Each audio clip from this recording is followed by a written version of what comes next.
CHEM200L, you have made it. This is a milestone, the very last activity, activity 15. So congratulations, you are getting so much closer. I know several of you are doing this, but I want to invite the others as well. Come to the office hour, do the activity right then, turn it in, get full credit, and then you're good to go. You still have that post lab out there for experiment 7 and experiment 8. Exam 3 coming up, and then take a look at experiment 9, quiz 5, and then come back on that Monday for the lab report exam. So this activity is about gases, and you'll do an experiment with one specific gas law. So we'll talk about the ideal gas law and then many of the gas law derivations, partial pressures, STP, these will all be covered in this activity. So of course the equation for gas laws, PV equals nRT. So that's one you want to commit to memory. You'll be provided with the R, but I really want to highlight if the R is this, that means every unit is specific. So pressure, atmospheres, volume, liters, N is moles, T, temperature in Kelvin. So if you're in gases, you should be working in Kelvin all the time. However, if you're looking at the other gas laws, you don't necessarily have to be in atmospheres. You don't necessarily have to be in liters. But if you're in the ideal gas law, you're using this constant. These are your units.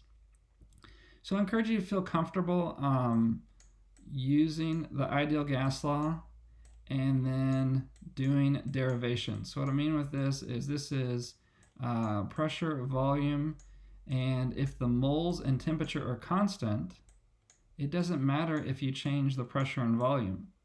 Okay, so this is Boyle's law, and we usually don't include that. And we said, well, if nRT is constant, we get rid of it. So P1 V1 equals P2 V2. So in this case, you can use millimeters of mercury for pressure. You can use milliliters for volume, but that's a derived gas law that you can use in a calculation. So at this point, I would say, what are the gas laws that you know? And we'd be talking about different examples of gas laws. So you could say maybe Avogadro's law that you know that you could rearrange. So this is volume and moles. So the other variables are constant. We could say the combined gas law.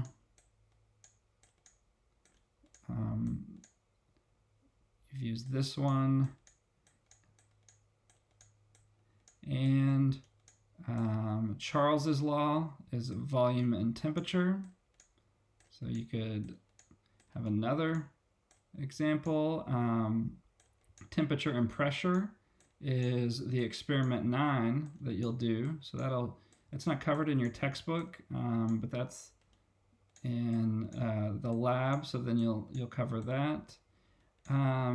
What we did then in lecture also is derived density. So that was another gas law that we did a little bit of work, and we could derive that from the molar mass we put in, and then treating the moles, converting that to grams over liters. So the density, that's another one.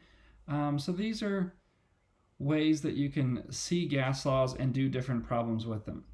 Okay, so the stoichiometry piece, this key is gas laws can get you to moles. So ideal gas law, get you to moles, get you into stoichiometry. If you're at STP, so that's really key that you have the temperature, what the standard temperature is, and what the standard pressure is. So to know, am I at standard temperature and pressure? And if you are at this standard temperature and pressure, you can put these numbers in. Okay, put these numbers in. No matter what, how you approach that, you're going to end up with 1 mole is 22.4 liters. So that is used in stoichiometry as well, converting moles and liters. So this is some of the key highlights for sure from this activity. The last one I want to bring up, maybe you recall this, maybe not, but if you took CHEM152 lab at Miramar, you did this reaction. Next was actually, I get feedback, this is one of the more ones that students find more interesting and enjoyable. You took a piece of magnesium, you reacted with hydrochloric acid, and then you collected this hydrogen gas in the eudiometer. So this is a prime example of when you need to use Dalton's law of partial pressure. Your instructor maybe gave you the barometric pressure in the room. You looked up the vapor pressure of water on a table, and then you could solve for the pressure that you actually wanted. That was the pressure of hydrogen. So this will be in this activity 2, this activity as well. So make sure don't overlook this Dalton's law of partial pressure, because if you just put in the total pressure right away, then you get, of course, an incorrect answer. So please, come visit office hours and we can talk about this activity.